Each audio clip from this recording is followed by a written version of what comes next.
अस्सलाम वालेकुम नाज़रीन, प्रोग्राम गपशप आप देख रहे हैं नाइमरोज टीवी इंटरनेशनल। हमारे चैनल को सब्सक्राइब कर बड़ा ज़बरदस्त वाक़या आज आपके लिए लेके आया और आपने शायद इस तरह का पहले नहीं सुना होगा।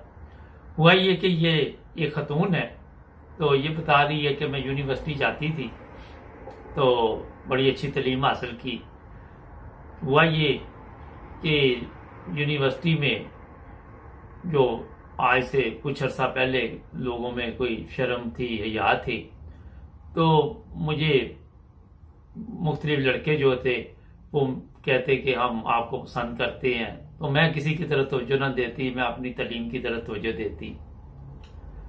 मगर कहती कि एक लड़का था जिसका नाम कमाल था, तो वो बड़ी दिलचस्पी ले मेरे में और मैं काफ़ी अच्छी जिंदगी गुजार रही थी। खाते पीते लोग थे हम लोग, गाड़ी हर चीज हमारे पास थी।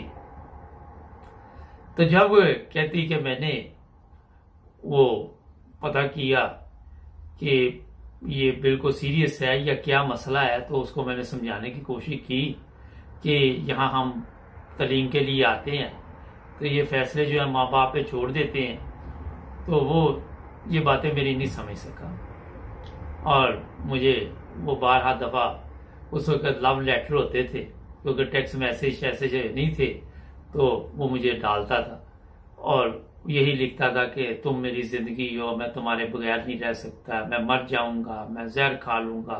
मगर खाया नहीं उसने। तो फिर हुआ ये कि मैंने उसको ये कहा कि देखो, मुझे तालीम मुकम्मल करनी है, मैं यहाँ पढ़ने आती हूँ और हम पूरी फैमिली जो है वो तालीम याफ्ता है, तो मुझे आप किसी गलत रास्ते पे ना लगाओ। उस लड़के को थोड़ी बहुत ही समझ आ गई। तो जब मैंने तालीम कहती मुकम्मल की, तो फिर उसने मुझे कहा कि मैं अपने वालिदैन को आपके घर में भेजता हूँ, तो आप अगर आपके वालिदैन भी जिस तरह आप कह रही हो कि वालिदैन पे छोड़ देते हैं, तो अगर वो मान जाए तो हमारी शादी हो सकती है। तो मैंने कहती सोच समझ के काफ़ी, तो मैंने कहा हाँ, आप अपने वालिदैन को हमारे घर भेज दें। तो कहती एक दिन फिर उनके वालिद और वालदा और बहनें हमारे घर आई। तो जब वो हमारे घर में पहुंचे तो पता चला कि ये कोई इतने अमीर लोग नहीं है, कोई खाते पीते लोग नहीं है, नॉर्मल से हैं, जिसको आप पाकिस्तान में कह सकते हैं मिडिल क्लास।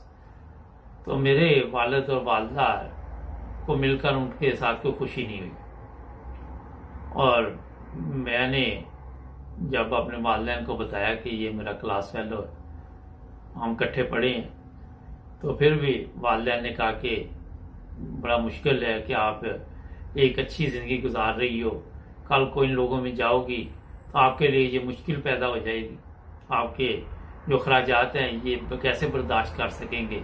इसकी बहनें अभी तक बैठी हुई है जिनकी शादियां होनी है, उस पर भी अखराजात होंगे, ये वो वाला जो हमारे माशरे का तरीका कार है। काफ़ी लंबा लिखा हुआ है मगर मैं मुख्तसर कर देता हूँ इसको। तो कहती जनाब इस तरह उनको मेरे वालिदैन ने माजरत कर ली बड़े अच्छे तरीके के साथ, क्योंकि ये नहीं कि उनकी कोई इंसल्ट की गई, कोई उनको ऐसा कोई बताया गया कि आप गरीब हैं या आप ये हैं, आप यो वो है, कोई ऐसी चीज़ नहीं उनको बताई गई। यही कहा गया कि हमने अभी बेटी का कोई हमारी का प्रोग्राम नहीं है, हम अभी सोचेंगे, हम गौर करेंगे। और कहती कि हमारे घर में ये था कि जो भी फैसले थे वो वालिदैन करते थे, अरसा दराज से ऐसे ही चला आ रहा था। तो इसके बाद जनाब कहती कि फिर वो लड़के ने दोबारा कोशिश की। मैंने कहा नहीं, जो मेरे वालिदैन ने फैसला कर दिया वही अब मेरे लिए भी कबूल है, जहां मेरे वालिदैन मेरा रिश्ता करेंगे मैं वहीं पे शादी करवाऊँ। फिर कहती के वालिदैन ने मेरा रिश्ता एक जगह पे कर दिया और वो लड़का फिर जो बंदा था, आज तो बंदा बना होगा, पहले लड़का था, तो वो फिर दोबारा राब्ता नहीं उसने किया, उसको समझ आ गई शायद इन चीज़ों की।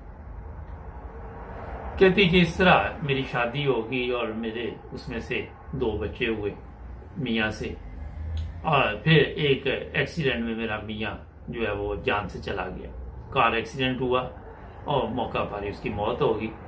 तो इस तरह मैं बेवा हो गया। एक दिन कहती कि मैं फिर सोचा कि अब मैं कैसे जिंदगी गुजारूं। मैं अकेली थी, मेरी वालदा भी अकेली थी, वालिद साहब भी वफात पा चुके थे। तो इस तरह मैंने वालिदैन के घर में ये सोचा कि हम इकट्ठे रहें ताकि मैं बच्चों को अपने जो है उनकी परवरिश करूं। तो कहती एक रात हम सोए हुए थे, तो अचानक रात को हमें पता ही नहीं चला कि किस वक्त हमारे घर में डाकू आ गए। और डाकुओं ने आके सबको जनाब, जो हम 4 लोग थे 5 लोग थे, बच्चों को तो पता ही नहीं चला, मुझे और मेरी वालदा को उठाया और कहने लगे कि जो भी है चीज़ें मुझे खुद ही निकाल के ले आओ, इससे पहले कि हम कोई ऐसा काम करें, तशद्दुद करें, ये करें वो करें। तो कहती जैसे ही मैं ने भी डर गए हम लोग, हमने अपने जेवरात निकालने शुरू कर दिए। तो एक डाकू बाहर खड़ा था, वो अंदर नहीं आया हुआ था।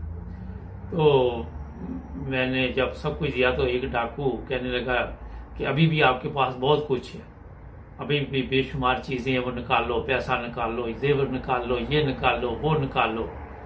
बड़ी परेशानी बनी। तो मैंने उसको ऊंची आवाज में कहा कि भाई हमारे पास कुछ नहीं है, जो हमने है वो आपको दे दिया है। तो जैसे ही मेरी आवाज सुनी तो जो बाहर डाकू था वो भी अंदर दाखिल हो गया। वो जैसे ही अंदर दाखिल हुआ तो मेरे पांव के नीचे से जमीन निकल गई। वो कहती मैं परेशान हो गई, उसने भी मुझे देखा, मैंने उसको देखा, तो मैं हैरान परेशान। तो वो वही लड़का कमाल था जो मैं सोच भी नहीं सकती थी कि वो डाकू बनेगा। और इस तरह मैं अपने आप पे काबू ना कर सकी, कंट्रोल ना कर सकी, वो भी ना कर सका। और वो शर्म के मारे सर झुका के मेरे सामने खड़ा था। और मुझे भी बहुत शर्म आ रही थी कि एक यूनिवर्सिटी में पढ़ा लिखा लड़का आज ये डाकू कैसे बन गया। फिर काफी देर तक उसने डाकू जो दूसरे साथी से उनसे कहा कि हम यहाँ से चलेंगे, हम यहाँ कोई ऐसा सामान नहीं लेके जाएंगे। तो इस तरह उन्होंने हमारा सामान वहीं पे छोड़ दिया और वो चला गया कमाल अपने साथियों के साथ। और ये हुआ कि एक दिन वो कमाल फिर हमारे घर आया, दिन के वक्त, डाकू बन के नहीं, मेहमान बन के आया। तो मेरे साथ में मुलाकात हुई, अम्मी से भी हुई। तो उससे मैंने पूछा कि तुम इन हालात में क्यों पहुंचे, क्यों तुमने ये काम गलत शुरू किए। तो वो कहने लगा कि बदकिस्मती ये देखे कि हम बैंक से कुछ कर्जा लिया, बैंक वाले हमें परेशान कर रहे थे, बहनों की शादी करनी थी। और जिस दिन हम डाकू बन के आपके घर में आए वो पहला दिन था हमारा, कि पहले दिन ही हमने सोचा कि इस घर में डाका डालेंगे। हमें तो पता ही नहीं था कि आप लोग यहाँ पे रहते हैं। तो जब आपको मैंने देखा तो मुझे, आप सोच नहीं सकती मेरे ऊपर क्या गुजरी, कि मैं पूरे 2-4 दिन हुए सो नहीं सका, परेशान हूं ज़हनी तौर पे। तो उसने बताया कि कर्जे इतने चढ़ गए हमारे ऊपर। और फिर मैंने ये 3-4 लोग साथ में लाए। तो मैंने कहा चलो कोई घर लूटते हैं, वहां से लेके जेवर जूवर जो भी है, तो अपने कर्जे उतारते हैं। जहां जहां से कर्जे लिए हुए थे वो लोग परेशान कर रहे थे। तो मगर हुआ ये कि आगे से आप निकल आई तो मेरा जमीर ही नहीं गवारा किया कि मैं आपके घर से एक चीज भी लेके जाऊं। मैं एक वक्त था आपको पसंद करता था। तो बातचीत हुई बार। तो कहती मुझे बड़ा अफसोस हुआ उसकी बातें सुनकर, बड़ा दुख हुआ कि इतना तलीम हासिल की और इसको नौकरी नहीं मिली, मुलाजमत नहीं मिली। पाकिस्तान में आपको पता ही है कि तलीम के साथ रिश्वत भी चाहिए, सिफारिश भी चाहिए। तो ये जनाब खतून लिखती है कि जब मैंने उससे पूछा कि आपने शादी कर ली, तो उसने कहा नहीं, मैंने तो आज तक शादी भी नहीं की, क्योंकि मैंने उस वक्त सोचा था कि शादी करूंगा तो आपके साथ करूंगा, नहीं तो शादी नहीं करूंगा। तो फिर कहती कि मैंने अपनी वालदा से बात की और मैंने जब उसका पता किया तो पता चला कि वाकई ये इस मुसीबत में पड़ा हुआ कि कर्ज मर्ज ले लिए हुए हैं। तो कहती मैंने फिर सोचा कि मैं भी बेवा हो चुकी थी तो इसके साथ शादी क्यों ना करूं। तो इस तरह कहती हमारी शादी होगी। और उसके बाद मैंने उसके जो भी बैंक के मसाइल थे उसको हल किया। मेरे पास अल्लाह की याद दिया बहुत कुछ था। मेरा मियाँ जो पहले था वो भी काफ़ी दौलत छोड़ गया था। तो ये एक वाकया जो मैं आपको बयान कर रहा हूँ। तो कहती है आज मेरे उन बच्चों का भी उसने ख्याल रखा जो मेरे पहले मियाँ से थे, उनके भी बाप की कमी महसूस होने नहीं दी, और फिर 2 बच्चे हमारे भी पैदा हुए। तो आज हम बड़ी अच्छी जिंदगी गुजार रहे हैं। और उसको मैंने कभी भी ये यकीन से मैं बता सकती हूँ कि एहसास नहीं दिलाया कि आप किस तरह हमारे घर में आए थे। कहती कभी आज तक मैंने इस बात की हमने किसी को जिक्र भी नहीं किया, और क्योंकि मेरा मियाँ मेरी इज्जत है, और जो उसे गलती हुई अगर उसने अपने आप को ठीक कर लिया और पहली गलती थी तो मुझे यही खुशी है। तो ये एक वाकया हमें लाहौर से मिला था। तो नाज़रीन, ये वाकयात बयान करने का मकसद ये होता है कि देख लें इंसान जिंदा हो, कहीं ना कहीं मुलाकात हो जाती है, मगर ये डाकू वाले रूप में किसी से नहीं मिलना चाहिए। ये वैसे मैं अपने तौर पे आपको बता रहा हूँ। मिलेंगे अगले नए प्रोग्राम में, नए वाकया में। जुड़े रहें नाइम न्यूज़ टीवी इंटरनेशनल के साथ। अपना ख्याल रखें। अल्लाह।